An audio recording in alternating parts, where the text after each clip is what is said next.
Capítulo 9. Dois lindos casos. Não se demorou o alienista em receber o barbeiro, declarou-lhe que não tinha meios de resistir, e portanto estava prestes a obedecer.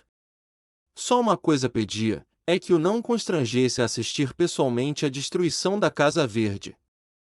Engana-se Vossa Senhoria, disse o barbeiro depois de alguma pausa, engana-se em atribuir ao governo intenções vandáricas.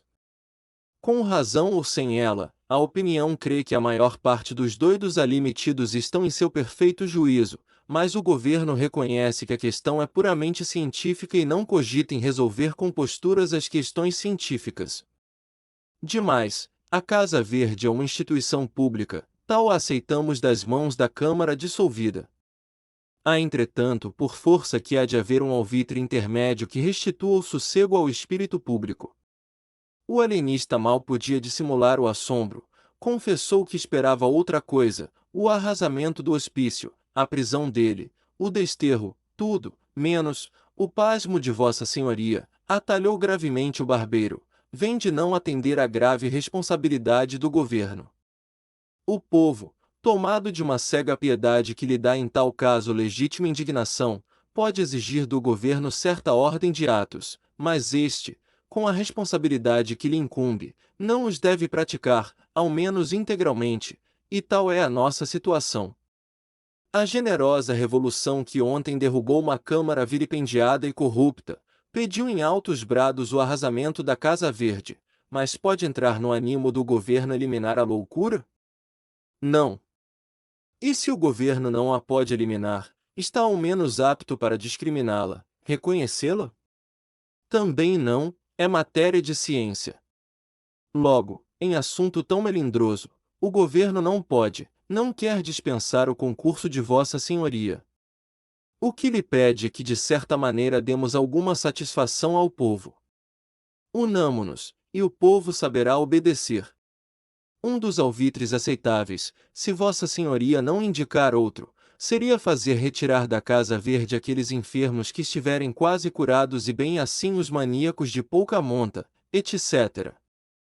Desse modo, sem grande perigo, mostraremos alguma tolerância e benignidade.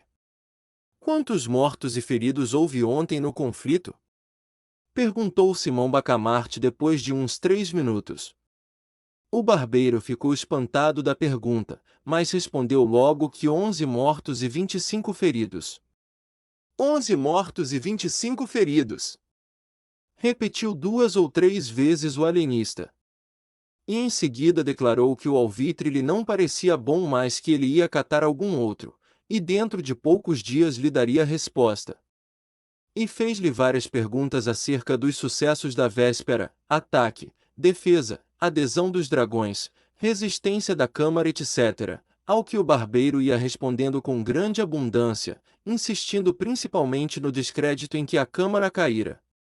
O barbeiro confessou que o novo governo não tinha ainda por si a confiança dos principais da vila, mas o alienista podia fazer muito nesse ponto. O governo, concluiu o barbeiro, folgaria se pudesse contar não já com a simpatia senão com a benevolência do mais alto espírito de Itaguaí e seguramente do reino.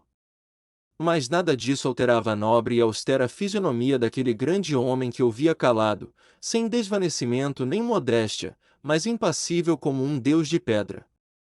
11 mortos e 25 feridos, repetiu o alienista depois de acompanhar o barbeiro até a porta. Eis aí 2 lindos casos de doença cerebral. Os sintomas de duplicidade e descaramento deste barbeiro são positivos. Quanto à toleima dos que o aclamaram, não é preciso outra prova além dos 11 mortos e 25 feridos, 2 lindos casos. Viva o ilustre Porfírio! Bradaram umas 30 pessoas que aguardavam o barbeiro à porta. O alienista espiou pela janela e ainda ouviu este resto de uma pequena fala do barbeiro às 30 pessoas que o aclamavam, porque eu vê-lo, podeis estar certos disso, eu vê-lo pela execução das vontades do povo. Confiai em mim, e tudo se fará pela melhor maneira. Só vos recomendo ordem. E ordem, meus amigos, é a base do governo. Viva o ilustre Porfírio! Bradaram as 30 vozes, agitando os chapéus. Dois lindos casos, murmurou o alienista. Capítulo 10. Restauração. Dentro de 5 dias, o alienista meteu na Casa Verde cerca de 50 aclamadores do novo governo. O povo indignou-se. O governo, atarantado, não sabia reagir. João Pina, outro barbeiro, dizia abertamente nas ruas que o Porfírio estava vendido ao ouro de Simão Bacamarte, frase que congregou em torno de João Pina a gente mais resoluta da vila. Porfírio, vendo o antigo rival da navalha à testa da insurreição, compreendeu que a sua perda era irremediável, se não desse um grande golpe, expediu 2 decretos, um abolindo a Casa Verde, outro desterrando o alienista. João Pina mostrou claramente com grandes frases que o ato de Porfírio era um simples aparato, um engodo, em que o povo não devia crer. 2 horas depois caía Porfírio. Ignominiosamente João Pina assumia a difícil tarefa do governo. Como achasse nas gavetas as minutas da proclamação, da exposição ao vice-rei e de outros atos inaugurais do governo anterior, deu-se pressa em os fazer copiar e expedir, acrescentam os cronistas, e aliás subentende-se, que ele lhes mudou os nomes. E onde o outro barbeiro falará de uma câmara corrupta, falou este de um intruso eivado das más doutrinas francesas e contrário aos sacrossantos interesses de Sua Majestade, etc. Nisto entrou na vila uma força mandada pelo vice-rei e restabeleceu a ordem. O alienista exigiu desde logo a entrega do barbeiro Porfírio e bem assim a de uns 50 e tantos indivíduos que declarou mentecaptos, e não só lhe deram esses como afiançaram entregar-lhe mais 19 sequazes do barbeiro, que convalesciam das feridas apanhadas na primeira rebelião. Este ponto da crise de Itaguaí marca também o grau máximo da influência de Simão Bacamarte. Tudo quanto quis, deu-se-lhe, e uma das mais vivas provas do poder do ilustre médico achamo-la na prontidão com que os vereadores, restituídos a seus lugares, consentiram em que Sebastião Freitas também fosse recolhido ao hospício. O alienista, sabendo da extraordinária inconsistência das opiniões desse vereador, entendeu que era um caso patológico, e pediu. A mesma coisa aconteceu ao boticário. O alienista, desde que lhe falaram da momentânea adesão de Crispim Soares à rebelião dos canjicas, comparou-a à aprovação que sempre receberá dele ainda na véspera, e mandou capturá-lo. Crispim Soares não negou o fato, mas explicou dizendo que cedera a um movimento de terror ao ver a rebelião triunfante, e deu como prova a ausência de nenhum outro aro seu, acrescentando que voltará logo à cama, doente. Simão Bacamarte não o contrariou, disse, porém, aos circunstantes que o terror também é pai da loucura, e que o caso de Crispim Soares lhe parecia dos mais caracterizados. Mas a prova mais evidente da influência de Simão Bacamarte foi a docilidade com que a Câmara lhe entregou o próprio presidente. Este digno magistrado tinha declarado, em plena sessão, que não se contentava, para lavá-la da afronta dos canjicas, com menos de 30 almudes de sangue, palavra que chegou aos ouvidos do alienista por boca do secretário da Câmara entusiasmado de tamanha energia. Simão Bacamarte começou por meter 0 secretário na Casa Verde, e foi dali à Câmara a qual declarou que o presidente estava padecendo da demência dos touros, um gênero que ele pretendia estudar, com grande vantagem para os povos. A Câmara a princípio hesitou, mas acabou cedendo. Daí em diante foi uma coleta desenfreada. Um homem não podia dar nascença ou curso à mais simples mentira do mundo, ainda daquelas que aproveitam ao inventor ou divulgador, que não fosse logo metido na Casa Verde. Tudo era loucura. Os cultores de enigmas, os fabricantes de charadas, de anagramas, os maldizentes, os curiosos da vida alheia, os que põem todo o seu cuidado na tafularia, um ou outro almotassé enfunado, ninguém escapava aos emissários do alienista. Ele respeitava as namoradas e não poupava as namoradeiras, dizendo que as primeiras cediam a um impulso natural e as segundas a um vício. Se um homem era avaro ou pródigo, ia do mesmo modo para a Casa Verde, daí a alegação de que não havia regra para completa sanidade mental. Alguns cronistas creem que Simão Bacamarte nem sempre procedia com lisura, e citam em abono da afirmação, que não sei se pode ser aceita, o fato de ter alcançado da Câmara uma postura autorizando o uso de um anel de prata no dedo polegar da mão esquerda, a toda pessoa que, sem outra prova documental ou tradicional, declarasse ter nas veias 2 ou 3 onças de sangue godo.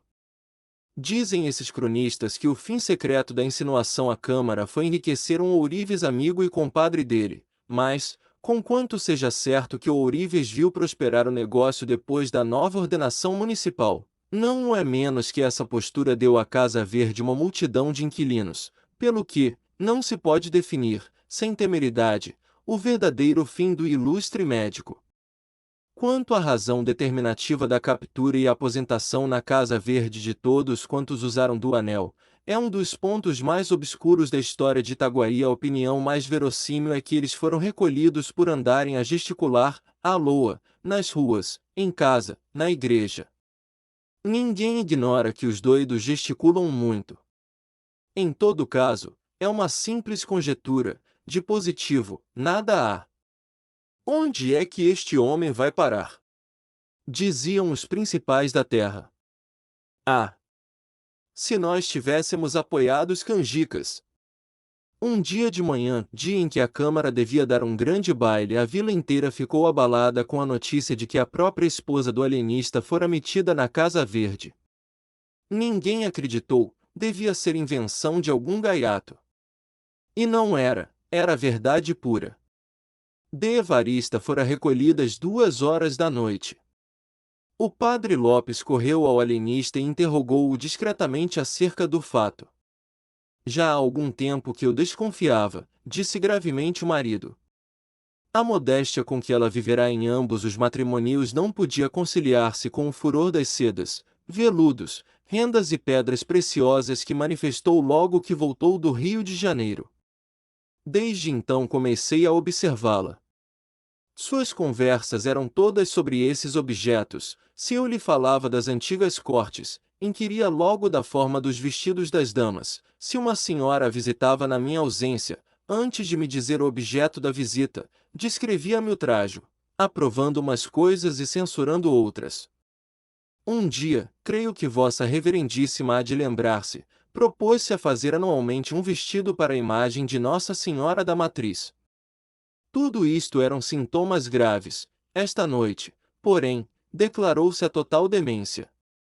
Tinha escolhido, preparado, enfeitado o vestuário que levaria ao baile da Câmara Municipal, só hesitava entre um colar de granada e outro de safira. Anteontem perguntou-me qual deles levaria, respondi-lhe que um ou outro lhe ficava bem. Ontem repetiu a pergunta ao almoço. Pouco depois de jantar fui achá-la calada e pensativa. Que tem? Perguntei-lhe, queria levar o colar de granada, mas acho o de safira tão bonito, pois leve o de safira a. Mas onde fica o de granada? Enfim, passou a tarde sem novidade. Ceamos, e deitamo-nos. Alta noite, seria a 1h30, acordo e não a vejo, levanto-me, vou ao quarto de vestir, acho-a diante dos 2 colares, ensaiando-os ao espelho, ora um ora outro. Era evidente a demência, recolhia-a logo. O padre Lopes não se satisfez com a resposta, mas não objetou nada. O alienista, porém, percebeu e explicou-lhe que o caso de Evarista era de mania santuária, não incurável e em todo caso digno de estudo. Conto pô-la boa dentro de 6 semanas, concluiu ele. E a abnegação do ilustre médico deu-lhe grande realce. Conjeturas, invenções, desconfianças, tudo caiu por terra desde que ele não duvidou recolher à Casa Verde a própria mulher, a quem amava com todas as forças da alma. Ninguém mais tinha o direito de resistir-lhe, menos ainda de atribuir-lhe intuitos alheios à ciência. Era um grande homem austero, Hipócrates forrado de catão. Capítulo 11. O assombro de Itaguaí. E agora prepare-se o leitor para o mesmo assombro em que ficou a vila ao saber um dia que os loucos da Casa Verde iam todos ser postos na rua. Todos? Todos. É impossível, alguns sim, mas todos, todos. Assim o disse ele no ofício que mandou hoje de manhã à Câmara. De fato, o alienista oficiara à Câmara expondo, 1. Que verificara das estatísticas da Vila e da Casa Verde que 4/5 da população estavam aposentados naquele estabelecimento. 2 graus que esta deslocação de população levará a examinar os fundamentos da sua teoria das moléstias cerebrais, teoria que excluía da razão todos os casos em que o equilíbrio das faculdades não fosse perfeito e absoluto. 3 graus que, desse exame e do fato estatístico, resultara para ele a convicção de que a verdadeira doutrina não era aquela, mas a oposta, e, portanto, que se devia admitir como normal e exemplar o desequilíbrio das faculdades e como hipóteses patológicas todos os casos em que aquele equilíbrio fosse ininterrupto. 4D que à vista disso declarava à Câmara que ia dar liberdade aos reclusos da Casa Verde e agasalhar nela as pessoas que se achassem nas condições agora expostas. 5 graus que, tratando de descobrir a verdade científica, não se pouparia esforços de toda a natureza, esperando da Câmara igual dedicação. 6º que restituía à Câmara e aos particulares a soma do estipêndio recebido para alojamento dos supostos loucos, descontada a parte efetivamente gasta com a alimentação, roupa, etc. O que a Câmara mandaria verificar nos livros e arcas da Casa Verde. O assombro de Taguari foi grande, não foi menor a alegria dos parentes e amigos dos reclusos. Jantares, danças, luminárias, músicas, tudo houve para celebrar tão fausto acontecimento. Não descrevo as festas por não interessarem ao nosso propósito, mas foram esplêndidas, tocantes e prolongadas. E vão assim as coisas humanas. No meio do regozijo produzido pelo ofício de Simão Bacamarte, ninguém advertia na frase final do quarto, uma frase cheia de experiências futuras.